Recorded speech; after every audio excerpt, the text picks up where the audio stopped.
પ્રભુનું નામ સ્મરણ કરતા કરતા જ્યારે પણ આપણે કોઈ પણ તપ કરીએ છીએ,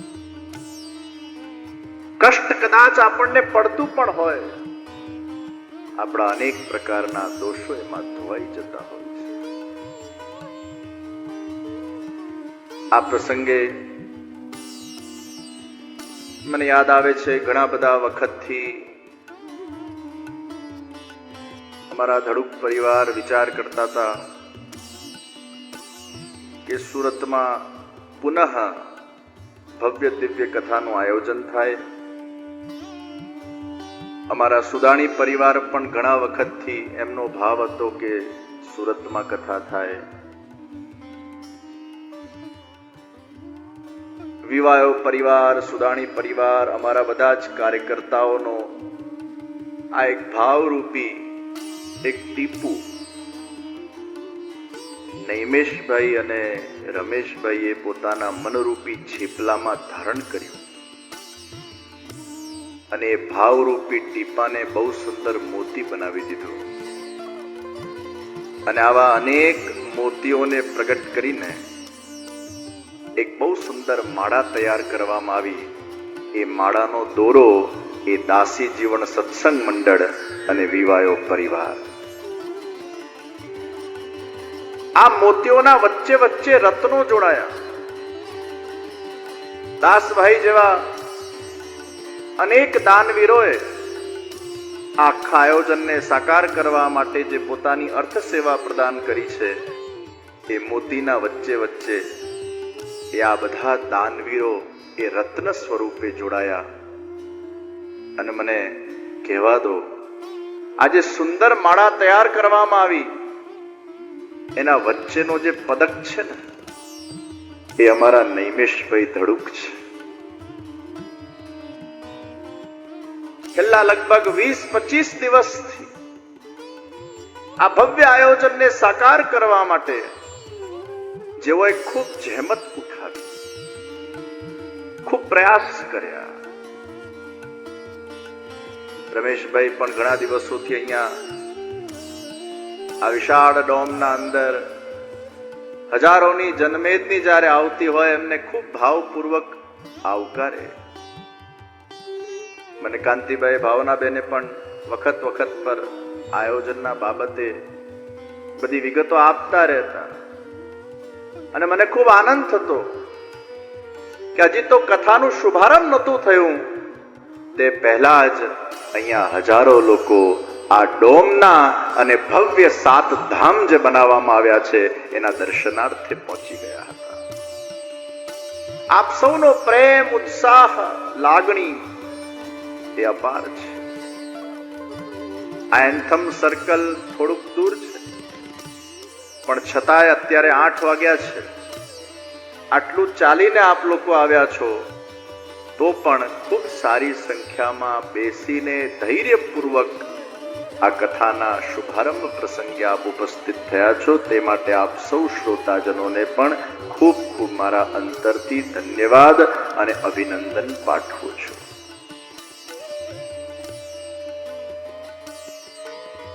આપણા વચ્ચે ધારાસભ્ય કુમારભાઈ કાનાની પણ ઉપસ્થિત છે.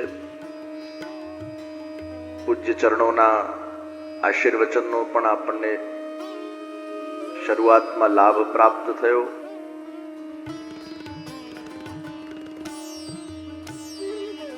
આપ સર્વ ઉપસ્થિત ભાવિક ઉત્સાહી વૈષ્ણવજનો, શ્રીમદ ભાગવત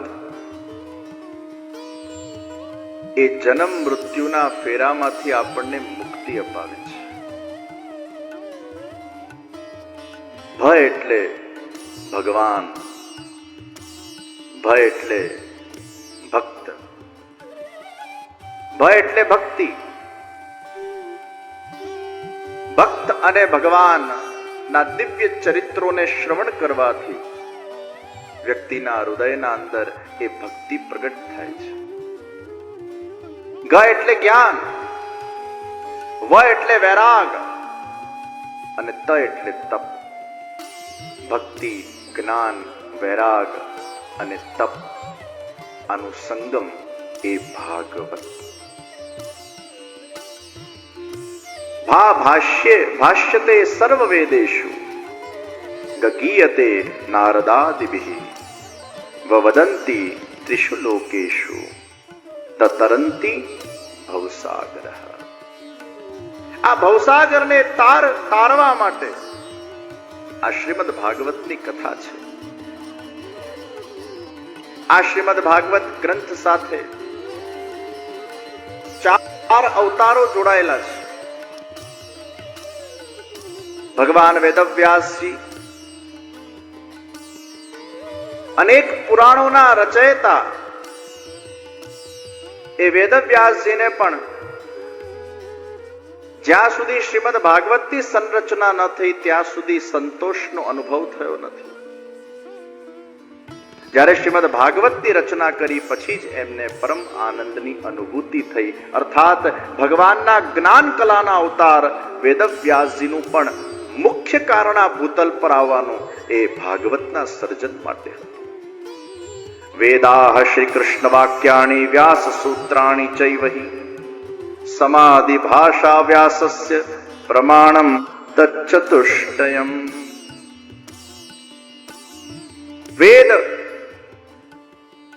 ભગવદ ગીતા, બ્રહ્મસૂત્ર અને શ્રીમદ ભાગવત આપણા સનાતન હિન્દુ વૈદિક ધર્મના 4 પ્રમાણભૂત ગ્રંથો છે. અને મહાપ્રભુજીએ બહુ સુંદર દૃષ્ટિ આપી કે વેદના અસ્પષ્ટ વિષયો એ ભગવદ ગીતામાં સ્પષ્ટ થયા છે. ભગવદ ગીતાના અસ્પષ્ટ વિષયો એ બ્રહ્મસૂત્રમાં સ્પષ્ટ થયા છે અને બ્રહ્મસૂત્રના અસ્પષ્ટ વિષયો એ ભાગવતના અંદર સ્પષ્ટ થયા છે. સર્વ સંશયોનું સમાધાન એ ભાગવતમાંથી આપણને પ્રાપ્ત થાય છે. આજે આપણે જોઈ રહ્યા છીએ કે સમાજના અંદર ખૂબ સ્ટ્રેસ, એન્ઝાયટી, ફિયર, નેગેટિવિટી એ વધતી જાય છે. અને એવા સમયના અંદર આજે લોકો ઘણીવાર એમને જ્યારે અતિશય અણધાર્યું દુઃખ આવે, એમની ઈચ્છા પૂરી ન થાય, ક્યાંક ને ક્યાંક જીવનના અંદર ઉતાર ચઢાવ આવતા હોય, એવા સમયના અંદર એ લોકો ખોટા નિર્ણયો પણ લઈ લેતા હોય છે. એવા સમયમાં શ્રીમદ ભાગવતનું સત્સંગ એ વ્યક્તિને એક નવી દિશા અને નવી દૃષ્ટિ પ્રદાન કરે છે. સત્સંગની અત્યંત આવશ્યકતા છે. પ્રિયજનો, વિજ્ઞાન પણ એમ માને છે કે આપણા બધાના બ્રેનના અંદર એમેટગાલા નામનું એક ભાગ હોય છે. સ્ટ્રેસ, એન્ઝાયટીના વધવાથી એક ભાગ પણ વધવા લાગે છે. અને આપણો જે ફ્રન્ટ ભાગ છે, પ્રી ફ્રન્ટિયલ કોર્ટેક્સ, પીએફસી,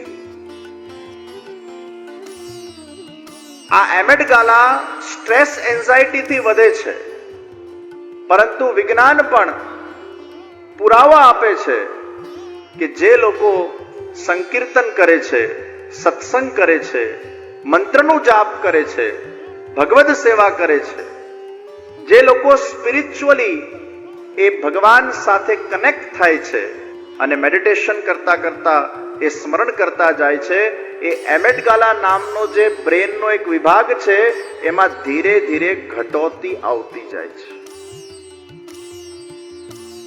અમેરિકાના સૈનિકો જ્યારે અફઘાનિસ્તાનના અંદર તૈનાત હતા અને 6 મહિને જ્યારે એ લોકો ઘરે પાછા આવે ત્યારે એ લોકોને એક સ્ટ્રેસ ડિસઓર્ડર થઈ જતો અને એ લોકો ઉપર આખું એક એક્સપેરિમેન્ટ કરવામાં આવ્યું કે એ લોકોને અમુક પ્રકારના મેડિટેશન્સ આપવામાં આવ્યા અને એ અમુક પ્રકારના મેડિટેશન જ્યારે એ લોકોએ કર્યા ત્યારે એ અમુક સૈનિકો ઉપર કરેલો આ પ્રયોગથી આ વસ્તુ પ્રમાણિત થઈ કે એમેટગાલા નામનો જે ભાગ હતો એમાં ધીરે ધીરે ઘટોતી આવવા લાગી. સ્ટ્રેસ, એન્ઝાયટી ધીરે ધીરે ઘટવા લાગી. જ્યારે જ્યારે આપણે પ્રભુનું સંકીર્તન કરીએ છીએ, સત્સંગ કરીએ છીએ, શાંત ચિત્તથી ભગવાનનું નામ જપીએ છીએ, ત્યારે ધીરે ધીરે આપણા મનમાં ભગવાન શ્રી કૃષ્ણનું આવિર્ભાવ થવા લાગે છે. અમારા હૃદયમાં વિરાજમાન થઈને પ્રભુ આ કથાનું રસપાન કરાવશે. અને આપના હૃદયમાં વિરાજમાન થઈને પ્રભુ આ કથાનું રસપાન કરશે. અહીંયા અમારામાં પણ પ્રભુ બિરાજશે અને આપનામાં પણ પ્રભુ બિરાજશે. આ 7 દિવસ ઠાકોરજીને હૃદયમાં પધરાવવા માટેનો શ્રેષ્ઠ અવસર આપણને પ્રાપ્ત થયો છે. મદભક્ત યત્ર ગાયંતી તત્ર તિષ્ઠામિ નારદ. હે નારદ, જ્યાં જ્યાં મારા ભક્તો મારું ભાવથી, પ્રેમથી, શ્રદ્ધાથી ગાન કરે છે તે વખતે, એ ક્ષણોના અંદર, એ સમયના અંદર યાદ રાખજો, એ વ્યક્તિ નથી રહેતો. એનું હૃદય પણ કેવલ એક ખાલી હૃદય નથી રહેતું. એનું મન અને બુદ્ધિ પણ કેવલ ખાલી મન બુદ્ધિ નથી રહેતા. એમાં મારો આવિર્ભાવ થઈ જાય છે. એનું દેહ એ મારું ઘર બની જાય છે અને એના હૃદયના અંદર આવીને હું વિરાજમાન થઈ જાઉં છું. એ જ મારો એ જીવમાં આવિર્ભાવ છે. ભગવદ આવેશ, ભગવત કથાને શ્રવણ કરતા કરતા, ભગવત સંકીર્તન કરતા કરતા જ્યારે આપણે તલ્લીન થઈ જઈએ છીએ, ખોવાઈ જઈએ છીએ, ત્યારે યાદ રાખજો આપણામાં ભગવત આવેશ થઈ જાય છે. ક્યારેક ભગવત સેવા કરતા કરતા, જપ કરતા કરતા આપણા આંખમાંથી અશ્રુઓની ધારા વહેવા લાગે ત્યારે સમજો તમારું હૃદય અને મન એટલું બધું નિર્મલ થઈ ગયું છે, પવિત્ર થઈ ગયું છે કે તમારા અંતર મનના અંદર સાક્ષાત પ્રભુ બિરાજમાન થઈ ગયા છે. आपके आंख में से अकारण अगर अश्रु आने लगे, यही प्रमाण है कि आप नहीं, आप में प्रभु का आविर्भाव हो चुका है. और जब जब हम दिल से प्रभु को याद करते हैं, वो प्रभु तो हमारे स्वयं के अंतर्यामी है और वो स्वयं अंतर्यामी हमारे हृदय में आविर्भूत हो जाते हैं.